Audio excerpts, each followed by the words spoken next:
이 시간 우리 하나님께서 주시는 말씀 보도록 하겠습니다. 창세기 44장 18절에서 34절까지 봅니다. 창세기 44장 18절에서 34절 말씀 보겠습니다.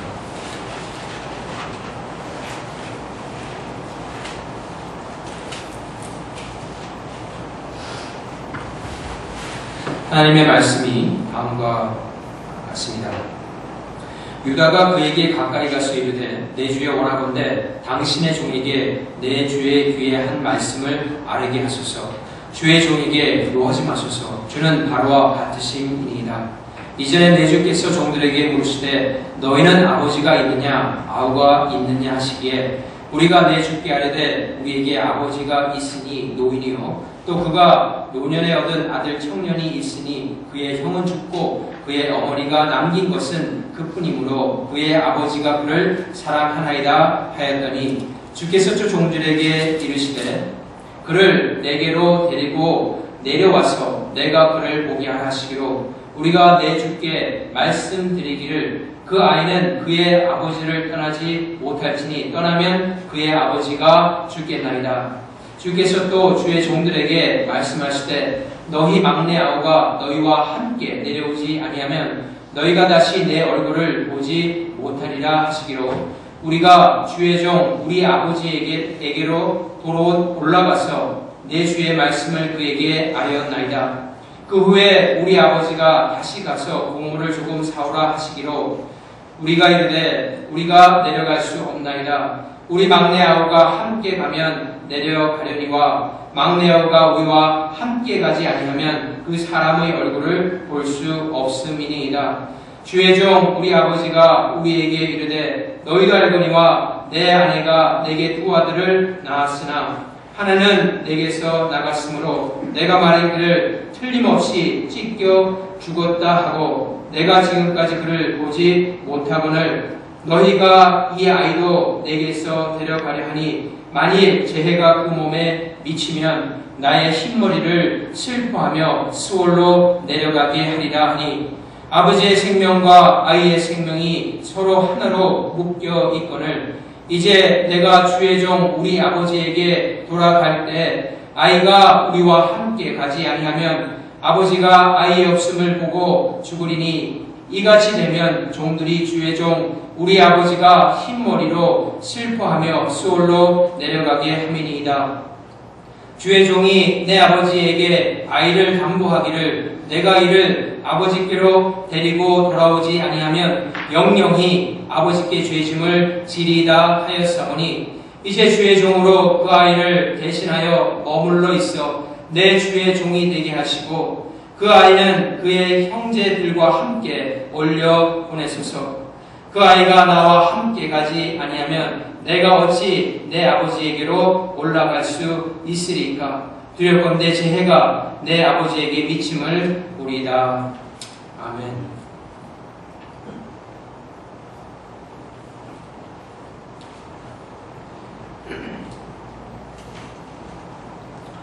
지난주 월요일에 그 스페이스X라고 하는 그 로켓 발사체죠. 발사체가 아주 성공적으로 발사해서 하단부에 있는 그 로켓이 어느 정도 스페이스로 올라간 다음에 우주 공간에서 상반부에 있는 발사체를 분리해서 보내고 다시 그 스페이스X를 만든 과학자의 그 계획대로 일정한 지점에 다시 돌아오는 그런 쾌거가 있었습니다. 그 전에 또 구글인가요? 거기서 했던 그런 발사체도 그런 성공을 했던 그런 기억이 올해 그런 일들이 있었습니다.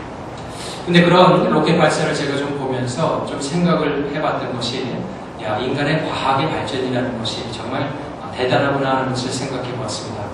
예전에 공상 과학에서 봤던 그런 일들이 현실 가운데 이루어지는 것들을 많이 보면서 참 대단하다라는 생각을 했습니다. 그러면서 한 가지 또 든 생각은 뭐냐면은 이 배움의 끝이 어딜까? 새로운 것을 개발하는 그 끝이 어딜까라고 생각했을 적에 그 무한대가 아닐까라는 그런 생각을 해보았습니다. 또한 그와 더불어서 함께 또 생각한 것은 그런 새로운 것을 배우고 또 적용하면서 삶 가운데서 얻는 참 기쁨이 있다. 화나는 사람들을 보면서 그런 생각을 해보았습니다. 정도의 차이는 있기는 하지만은 우리도 매일매일 삶 가운데서 때에 따라서는 어떤 새로운 것을 발견하고 배우고 그것을 이룸으로 인해서 우리의 삶 가운데 기쁘게 다가오는 일들이 많이 있습니다. 예를 들면은 그런 것들입니다. 배운 것들을 적용하면서 또 얻는 그런 기쁨도 있죠. 자녀들의 숙제를 아마 도와주면서 또 얻는 기쁨들도 있으리라고 생각합니다. 제 첫째 아이가 중학교 다닐 적에 아마 중3이었던 것 같아요.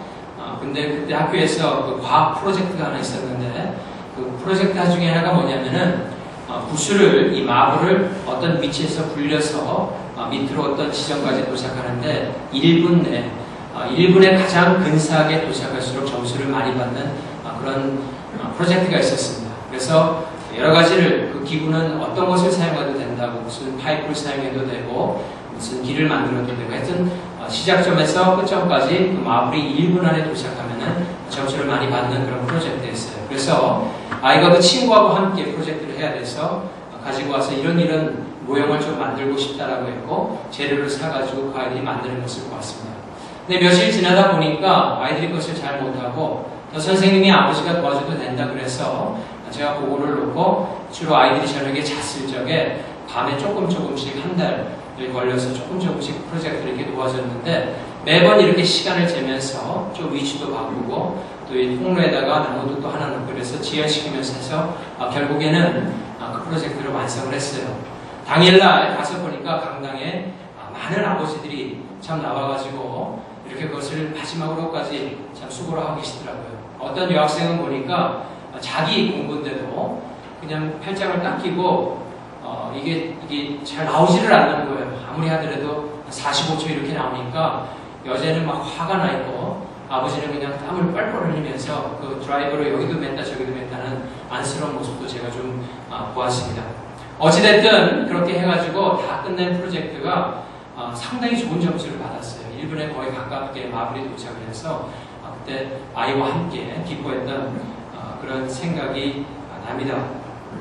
물론 그 마블을 갖다가 한 지점에서 한 지점으로 옮기는 모형을 만드는 거하고 이 발사체를 만드는 거하고는 큰 차이가 있기는 합니다. 하지만 어떻게 보면 기본적인 것은 같은 것이죠. 새로운 것을 만들어서 그것이 뜻한 대로 잘 움직일 적에 거기에서 오는 참 성취감이 있다라는 것입니다. 그런 것을 보면서 제가 생각했던 것은 무엇이냐면 이 배움이라는 것은 참 무한대인데 많은 사람들이 천국에 가면은 보링하지 않을까. 참 뭐 매일 똑같은 일을 하니까 이게 어떻게 그게 천국의 생활이라는 게 무엇일까라고 생각을 했는데 그것을 이 배움과 연결을 하고 천국에 가서 우리가 하나님을 알아가는 것과 접목을 시켜보면은 천국의 삶이 결코 보링한 것이 아니라 큰 기쁨이 주어지는 삶이라는 것을 볼 수 있다는 것입니다. 여러분 생각해 보십시오. 사람도 계속해서 새로운 것들을 만들어내서 새로운 세계가 무한대로 갈 수 있다면은 하물며 그 사람을 만드신 하나님은 얼마나 많은 지식과 얼마나 많은 새로운 것들을 당신께 가지고 있겠습니까? 그 새로운 것들을 그냥 배우는 것이 아니라 무한대로 배우고 또한 그것을 배울 때마다 우리 피조물들이 그것을 인해서 기뻐한다고 생각을 한다면은 우리의 가운데서 천국의 삶이라는 것이 정말 어떻게 기뻐지는 그런 삶일까를 우리에게 좀 더 구체적으로 가르쳐 줄 수 있다는 것입니다. 그런 선상에서 우리가 이 땅 가운데서도 하나님을 잘 알아가야 되는데 하나님을 알므로 인해서 우리의 삶 가운데 큰 기쁨들이 주어질 수 있는데 그런 하나님의 말씀을 알아가는 그 기쁨과 또 알아야 되는 것, 배워야 되는 것을 예수님께서 우리에게 가르쳐 주시기 위해서 때에 따라서 그런 말씀을 우리에게 하셨죠. 예수님께서 이런 말씀하셨습니다. 당신이 참 온유하고 당신은 참 겸손하다는 것이에요. 우리가 생각하고 있는 온유와 겸손이 있는데 우리가 어렸을 적에 이 정도 온유 겸손이라고 생각하고 예수님이 온유 겸손하구나 정도로 깨달았는데 여러분들이 나이가 들면서 온유와 겸손의 깊이를 좀 더 알아가기 시작하면은 다시 예수님이 또 새롭게 보이는 것이죠. 똑같은 단어라도 나이에 따라서 그 깊이를 우리가 가늠할 수 있게 된다는 것이죠. 그래서 예수님께서는 당신이 온유하고 겸손하기 때문에 나한테 와서 배우라고 하십니다. 배우라고 하십니다. 그러면 너희가 마음의 평강을 얻고 진정한 온유와 겸손이 무엇인지를 깨달아갈 수 있게 한다는 것이죠. 우리가 그와 같은 자세를 가지고 하나님의 말씀에 접근하여서 당신의 말씀을 읽어나갈 적에 우리에게 주시는 큰 은혜가 있다는 것입니다. 우리가 다 아는 것이 아니라 우리가 하나님을 정말 극소소하게 알고 있는데 거기에서 오늘 말씀을 통해서 하나님을 더욱더 알아감으로 얻을 수 있는 큰 기쁨이 있다는 것입니다. 그런 마음의 자세를 가지고 우리가 오늘 본문에서 말씀하고 있는 하나님의 뜻을 깨달을 적에 우리가 어떻게 보면 잘 아는 내용일지 모르지만 이 아는 내용의 말씀을 통해서도 하나님께서 주시는 놀라운 말씀의 깊이를 깨달을 수 있고 더 나아가서는 그것으로 인해서 하나님을 아는 만큼 기쁨도 우리 가운데 주어질 수 있다는 것이죠. 결국 그래서 우리가 그와 같은 자세로 하나님을 탐구하고 공부하며 하나님 가운데서 주시는 참된 기쁨을 알아가면은 하나님께서 보시기에 사실은 하나님의 프로젝트는 여러분들입니다. 어떤 대단한 것을 지으려시는 것이 아니라 이미 대단한 것들을 다 만들어 놓으셨기 때문에 하나님께서는 대단한 것들이 없어요. 근데 여러분 한 분 한 분이 하나님께서 보시기에는 대단한 프로젝트들이에요. 그래서 그 프로젝트들이 하나님의 뜻 가운데 더욱더 주님이 원하시는 그런 말씀 가운데 커가게 되면은 하나님께서 보시고 기뻐하시고 그 기쁨이 우리에게도 전해져서 우리 또한 기쁨을 가지게 된다는 것입니다. 오늘 본문은 유다가 요셉 앞에서 간절히 청하는 그런 간청의 내용이 중심을 이루고 있습니다. 이를 배움으로 인해서 우리가 얻을 수 있는 교훈은 여러 가지가 있을 수 있어요. 우리의 삶과 접근을 한다면은 사람들에게 우리가 간청을 할 적에 이런 방법을 써서 간청을 하는 것이 좋겠구나 정도의 삶에 적용할 수 있는 그런 배움을 가질 수 있습니다. 좀 더 나아가서는 예수님과 연결을 한다면은 예수님께서 우리 자신들을 놓고 하나님 앞에 간청하면서 중보의 기도를 할 적에 이와 같은 마음으로 하나님께 중보의 기도를 하겠구나라는 것을 우리가 조금 깨달을 수 있다는 것입니다. 어찌되었든 성령 하나님께서 오늘 말씀을 통해서 여러분 가운데 은혜를 주시는데 중점적으로 우리가 좀 보고 싶은 것은 무엇이냐면은 이 유다가 요셉에게 애굽의 총리에게 간청을 하는 그런 모든 내용들을 5개의 주요 포인트로 잡아서 간청을 할 적에 또 이 간청을 통해서 하나님께서 우리에게 주시는 교훈의 말씀이 무엇인가를 한번 살펴보도록 하겠습니다. 첫 번째, 유다가 이 요셉에게 나와서 간청하는 그 내용을 면밀히 살펴보면은 그 간청은 상당히 진실됨을 말하고자 하였다라는 그런 유다의 마음을 우리가 읽을 수 있습니다. 모든 일이 다 해결하고 아버지 야곱에게로 돌아가는 그런 여정이었는데 갑자기 사건이 발생하게 되죠. 그것은 다른 것이 아니라 베냐민의 자루에서 은잔이 발견되게 됩니다. 그로 인해서 그들이 가나안으로 가던 그 길을 멈추게 되고 다시 요셉 앞으로 오게 되고 그야말로 그 형제들이 다시 한번 청천벽력과 같은 마른 하늘의 날벼락과 같은 그런 어려움 가운데 처하게 됩니다. 그런 상황에서 유다는 자신의 결백함과 그 형제들의 결백함을 밝히기 위해서 간절히 간청을 하게 되는데 그 간청의 내용을 보면 거짓이 없는 간청인 것을 볼 수 있어요. 그런데 유다가 먼저 그 간청을 하기 전에 첫 번째 말씀한 것이 뭐냐면은 몇 년간에 있었던 그 일들을 꺼내면서 그 시작이 바로 요셉의 입에서 나온 그 말에서부터 시작한 그 포인트를 먼저 말합니다. 그래서 이렇게 성경 보면 이렇게 증거하고 있죠. 이전에 내 주께서 요셉을 가리킵니다. 내 주께서 종들에게 물으시되 너희가 아버지가 있느냐 아우가 있느냐 하시기에 라고 말을 시작합니다. 그래서 거기에 대한 답을 우리가 드렸고 거기에 맞춰서 모든 일들을 하였고 또 곡식의 필요함과 또 곡식을 얻어야 하는 모든 상황 가운데서 당신께 나왔고 그리고 여기까지 이르게 되었다라고 그렇게 자신의 마음을 하는 것을 말하는 것을 볼 수 있죠.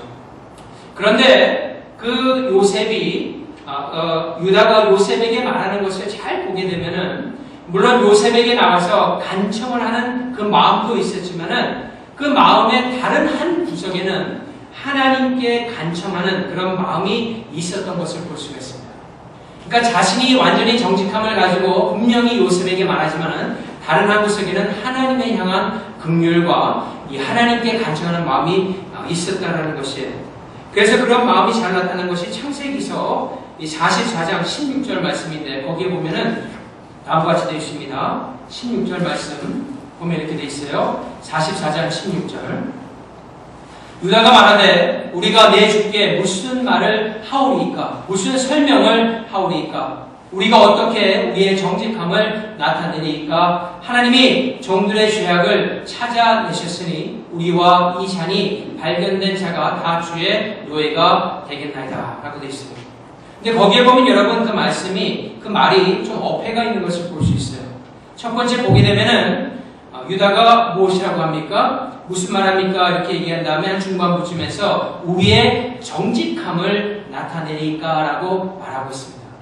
그런데 그 다음 마지막 부분에 가게 되면 그 다음에 바로 붙어서 말하는 것이 이렇게 말하고 있어요. 하나님이 종들의 죄악을 찾아내셨으니 라고 되어 있어요.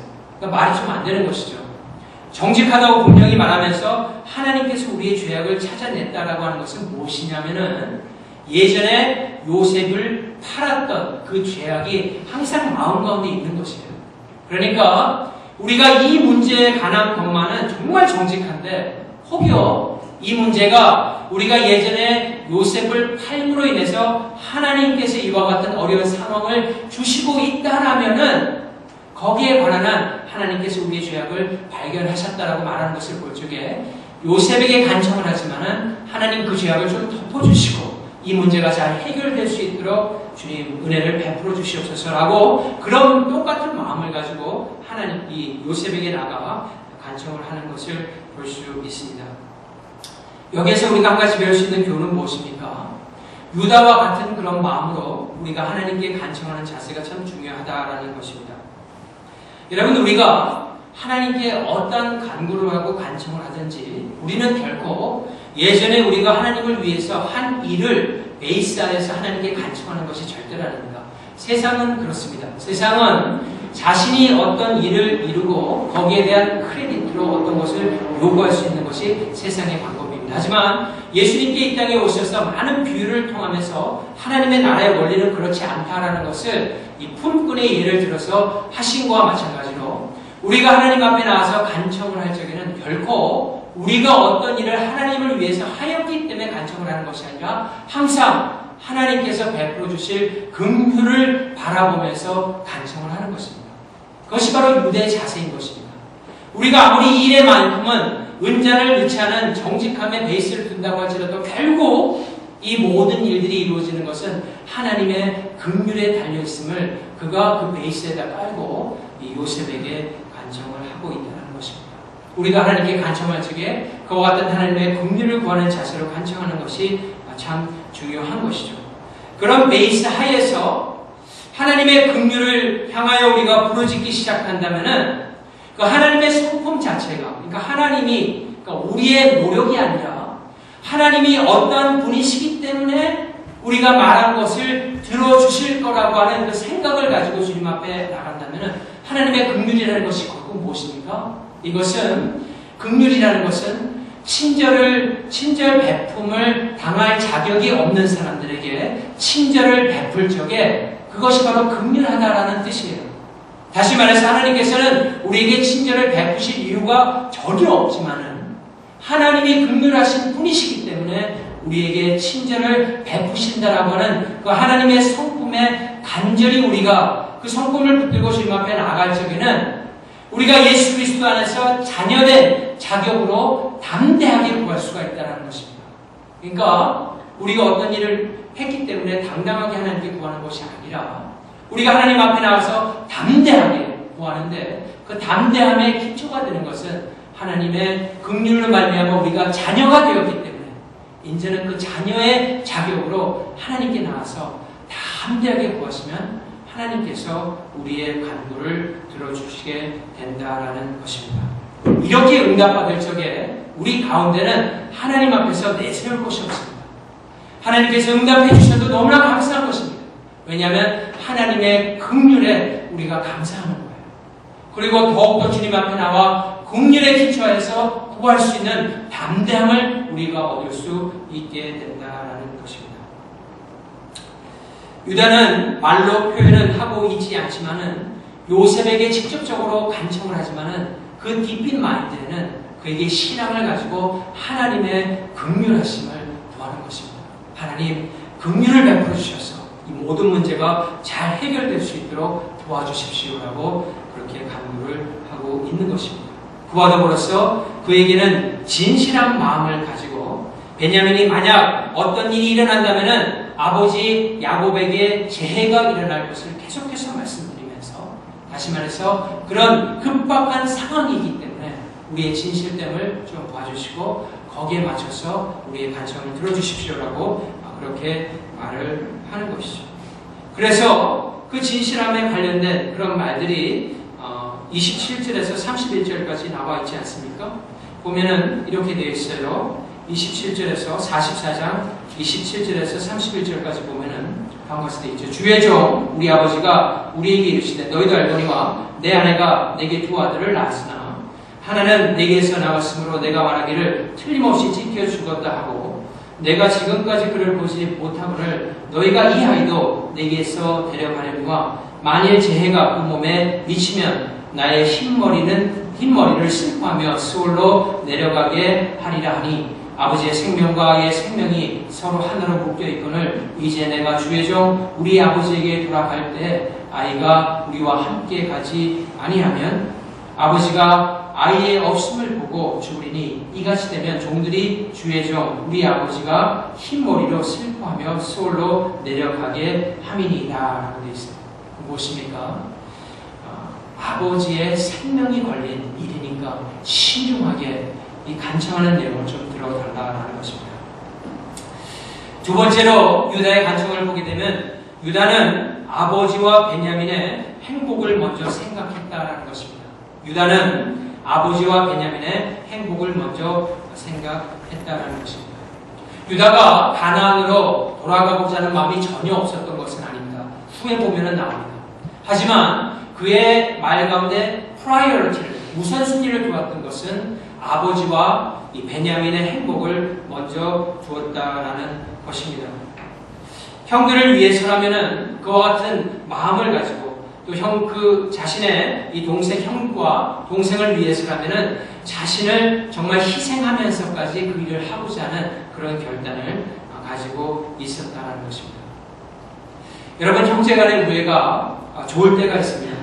좋을 때가 있고 가족들 간의 그 우애를 참 잘하는 그런 집안들도 있습니다. 하지만 형제간의 우애가 항상 좋은 것만은 아니라는 것을 우리가 알고 있습니다. 제가 잘 아는 분 가운데도 그분이 그러니까 오래전에 그분이 굉장히 어려웠을 적에 그 형 되시는 분이 자신의 결혼 반지까지 팔아가면서 동생을 도왔던 그런 일이 있었습니다. 그래서 그 일에 이 동생이 정말 감복하여서 내가 사는 날 동안에는 내 형을 위해서라면은 내가 모든 것을 바쳐서 참 형을 돕는 그런 삶을 살겠다라고 굉장한 결단을 했습니다. 의지력이 굉장한 분인데요. 그런데 세월이 흐르면서 형과 아우 간에 여러 가지 일들이 생기고 마찰이 되어서 최근에 이제 돌아가시는 그런 상황이 이르게 되고 그런 정황 가운데서 서로 간의 관계가 참 소원해지고 그래서 결국 그것을 회복하지 못하고 보냈다는 그런 말을 제가 들었을 적에 사람 간의 우애라는 것은 어떻게 보면 굉장한 결단력을 가지고 그것이 끈끈할 수 있다가도 또 때에 따라서는 그렇지 않은 것을 우리가 주변에서 볼 수 있다는 것입니다. 그렇기 때문에 여기서 유다가 아버지에 대해서 또 베냐민에 대해서 말하는 것은 어떤 자신의 의지력이냐 결단력에 의해서 움직이는 것이 아니라 신앙이 기초가 되어 있다는 것을 여러분들이 아셔야 됩니다. 여러분 신앙이 있는 가정의 우애는 때에 따라서 보통 때는 대단해 보이지는 않지만은 아주 중요한 순간에는 그 우애가 결단력 있게 뭉칠 수도 있습니다. 이 신앙이 중심이 된 참 가족의 아름다움을 나타낼 수 있다는 것이죠. 여기서 유다의 간청을 보면서 우리가 한 가지 또 깨달을 수 있는 것은 무엇입니까? 유다는 이 말을 하기 전에, 간청을 하기 전에 자신보다는 그 아버지 그리고 베냐민의 행복을 먼저 생각했다는 것입니다. 세 번째, 유다는 자신이 아버지에게 약속한 말을 지키고자 했다는 부분이 잘 나타나고 있습니다. 이 창세기 43장 9절 말씀 우리 한번 봅니다. 창세기 43장 9절 말씀 한번 보겠습니다. 9절에 보면 이렇게 돼 있어요.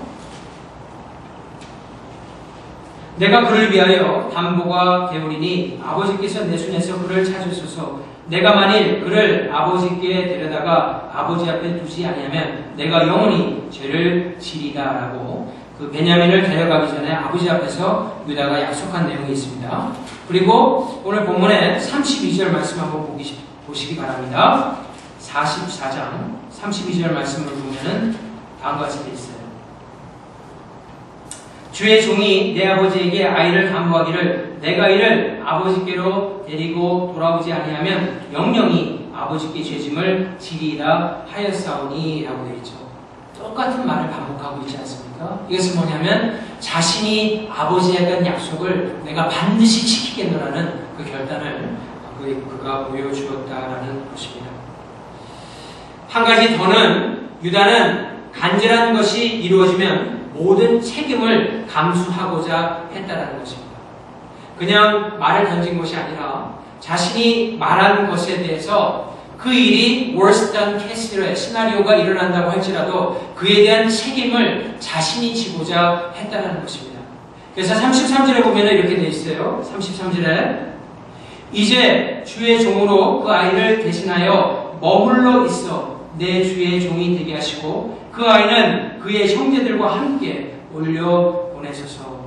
이렇게 되어 있습니다. 이거 뭘 가리킵니까?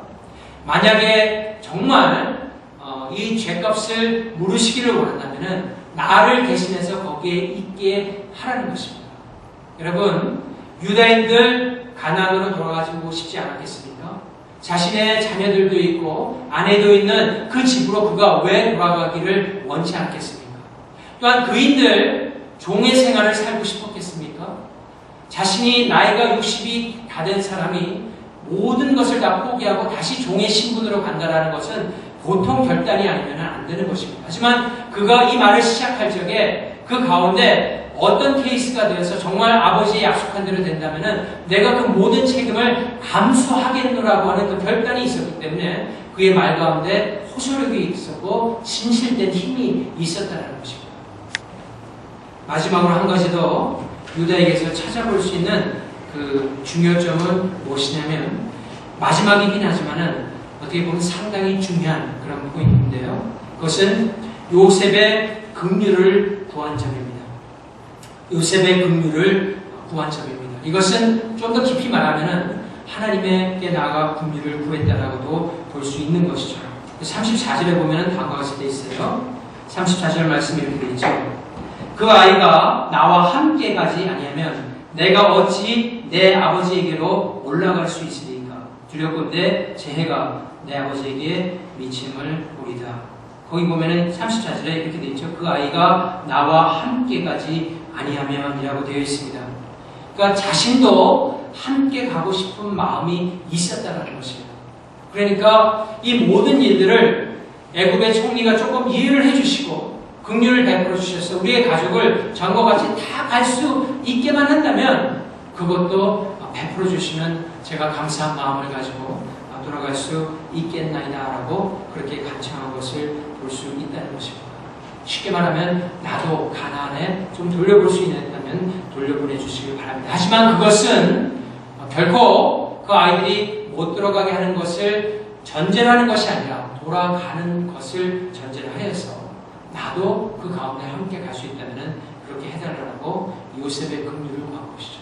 이것이 바로 어떻게 보면 우리가 하나님께 나와서 간구하는 긍휼의 바른 자세인 것을 볼 수 있는 것입니다. 우리의 간구가 주님 앞에서 참으로 진실되고 또 우리의 간구가 하나님께서 말씀하신 그 약속 가운데 그 베이스를 두고 있고 또 우리의 간구가 주님의 긍휼을 참 구하는 자세로 나아갈 수 있으며 또 어떤 경우에는 그것으로 인해서 우리 가운데 희생 여러 가지의 책임져야 할 일들이 된다고 할지라도 주님께 간구를 하고 또 더 나아가서는 자신의 행복보다는 정말 하나님께서 원하시는 그 일에 좀 더 중점을 두고 그 일에 그것이 이루어지기를 간절히 바라면서 하나님께 나아가서 간청을 한다면 하나님께서 우리의 간구를 들어주시며 또 우리의 주변에 이와 같은 간청하는 모습을 통해서 하나님께 또 어떻게 간청하며 또 주변 사람들과의 어떤 관계를 가질 수 있는가를 우리가 깨달을 수 있게 된다는 것입니다. 말씀의 결론을 맺도록 하겠습니다.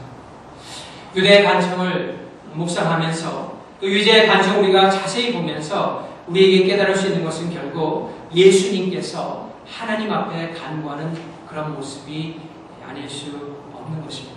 여러분 하나님 앞에 예수께 나와서 간구를 하십니다.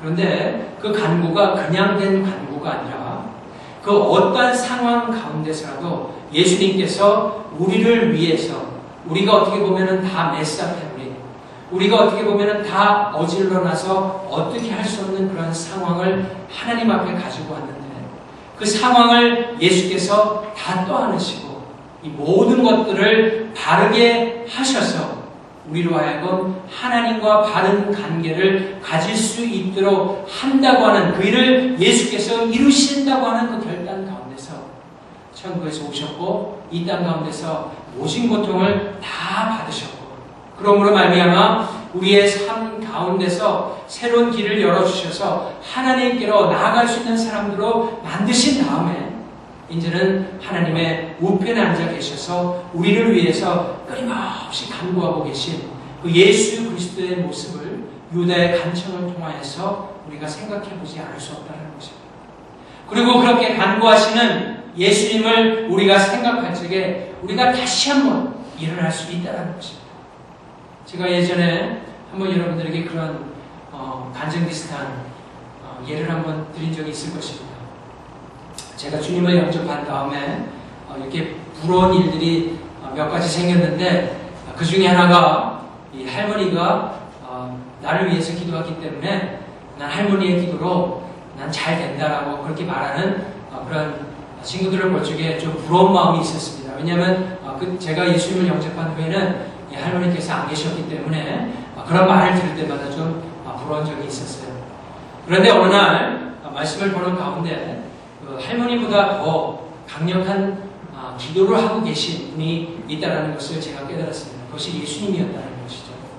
예수님께서 지금도 우리 한 사람 한 사람을 놓고 참 강력하게 그렇게 기도하시기 때문에 다시 말해서 우리가 삶을 어지러워서 하나님 앞에 가면은 왜 이렇게 너는 그렇게밖에 못 사니라고 그렇게 우리를 꾸짖는 그런 하나님이 아니라 우리가 그렇게 된 것을 충분히 이해하시면서 그것을 다시 한번 보듬어서 내가 그것 때문에 이 땅에 왔다라는 사실을 우리에게 다시 한번 상기시켜 주시고 그래서 우리로 하여금 바른 또 힘을 가지고 바른 믿음을 가지고 또 나아가서 믿음의 삶을 살 수 있도록 간구하시고 중구하시는 그 예수 그리스도가 우리 가운데 있다라는 사실을 깊이 깨달았을 적에 거기에서 참된 소망을 가질 수 있었고 믿음의 행보를 해나갈 수 있었다는 것입니다. 사랑하는 성도 여러분, 우리 가운데 계신 그 우리를 변호하시는 그 예수님은 어떤 분이십니까? 하나님이신 예수님이십니다. 그렇기 때문에 우리가 정말 든든할 수가 있어요.